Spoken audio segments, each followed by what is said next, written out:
So first, let me say shout out to all of the young kings and queens and the brothers and the stand-up individuals out there listening to this video. I wanted to make this video because I realized that we are in the year of the coward culture, and people celebrate and amplify and actually glorify the most ignorant and stupid shit.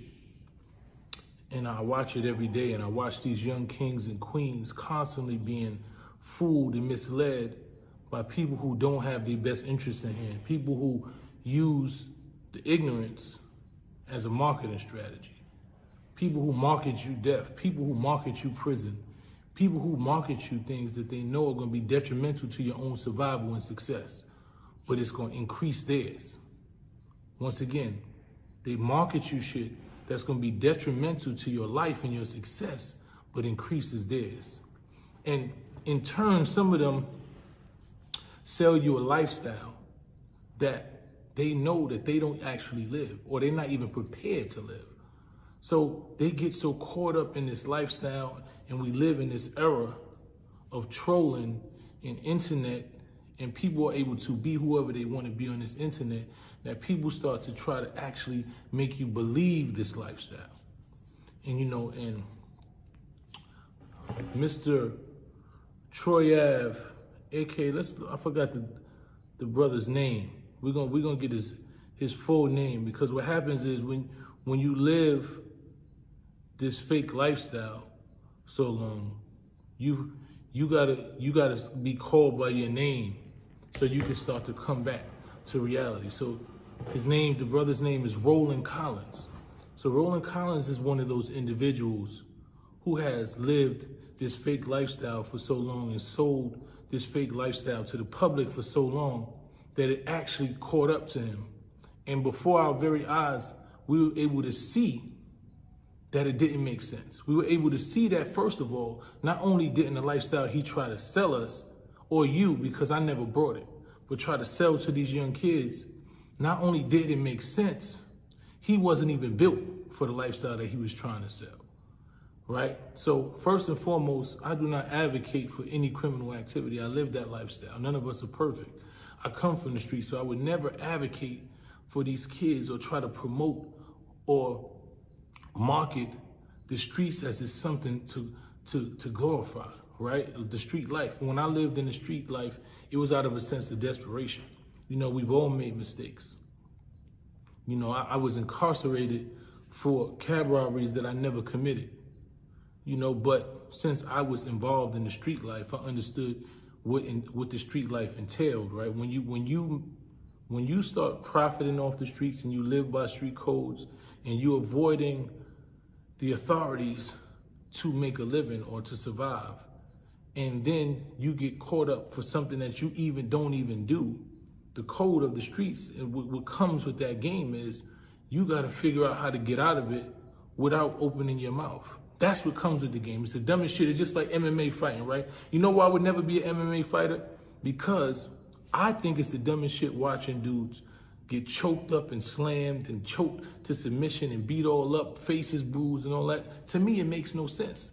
But when you sign up for MMA fighting, you can't call the police when somebody beats you up, right? You damn near dying. You can damn near die, and you can't call the police because that's what you signed up for, right? The new smacking game that they got where people get their head damn near smacked all the way off their shoulders.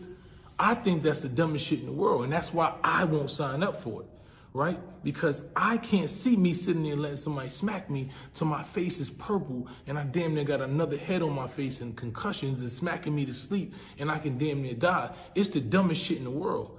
I can literally lose my life doing some shit like that. So I would never sign up for it. But the people who sign up for that, when they get smacked into a concussion if he die, he can't call the police or press the charges on that because that's what he signed up for.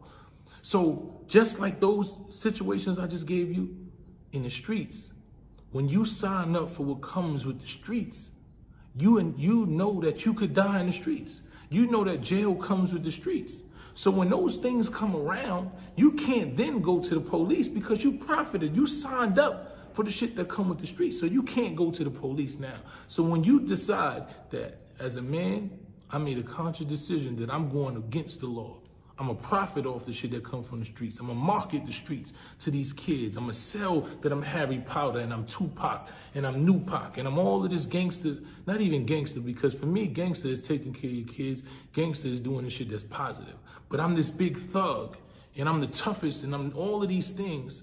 When you start marketing that and you profit off of that lifestyle, to then decide that you want to utilize the police to settle disputes that you start is cowardly.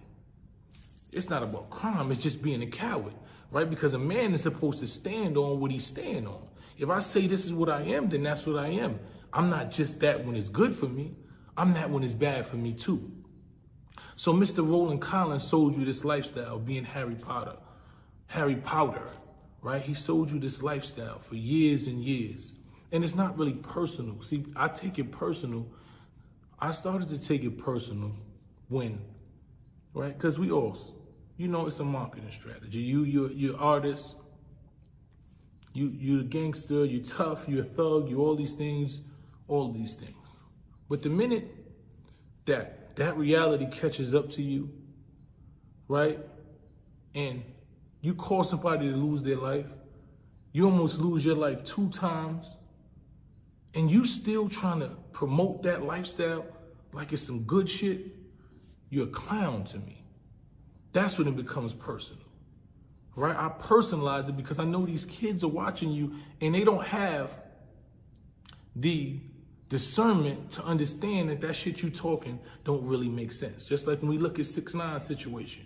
He sold all of this shit and then a few days ago we watched him get beat almost to a pulp because he wasn't who he said he was.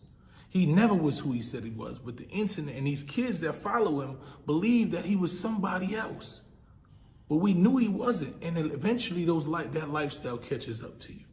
So that's where my situation, you know, and the dislike came not for Rolland Collins, but for the lifestyle he was trying to portray. You know, so he's made this video about me and it's funny and all of these things, and it's cool because when you're a comedian and you're a joke, people laugh at your jokes. But the serious part of this is the lifestyle that he was trying to sell, he wasn't built to deal with, right? They almost took his life 2 times. And he talking about he won. What did you win, beloved? You caused your so-called friend that you say is your friend to lose their life. What did you win? Family members and the mother of those family members will never see their son again. What did you win? Explain to me exactly what you want. You talk about my mother being in the hood. Your mother's mother's definitely not gonna be in the hood because she's gonna probably have protective custody for the rest of her life. You're gonna probably live looking over your shoulder. You can't even walk outside comfortably. What have you won, beloved? Like, let's be realistic. These kids are watching you. You went on a stand and you told on a man that you initiated conflict with because you weren't willing to deal with the consequences that came with that conflict that you initiated. What have you won, beloved? Tell these kids that you ain't winning nothing. Tell these kids not the streets is a myth, that the shit that you were selling them is a myth. The streets is real. They'll kill you in the streets. You'll lose your freedom in the streets. Tell these kids the truth. Stop getting up there talking like you this toughest person when you know the consequences come. You can't even deal with it. You perpetrating a lifestyle that you can't even stand on. And you're trying to make it cool not to be able to stand on what you said you could stand on. You're trying to make being a rat and a coward a marketing strategy. You taking the same strategy that 6ix9ine took and you trying to elevate it to the next level.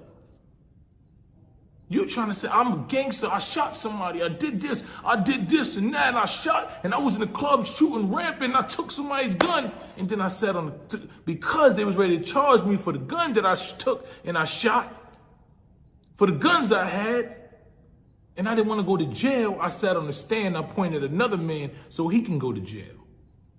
Not saying he shouldn't have gone to jail. Everybody need to be held accountable.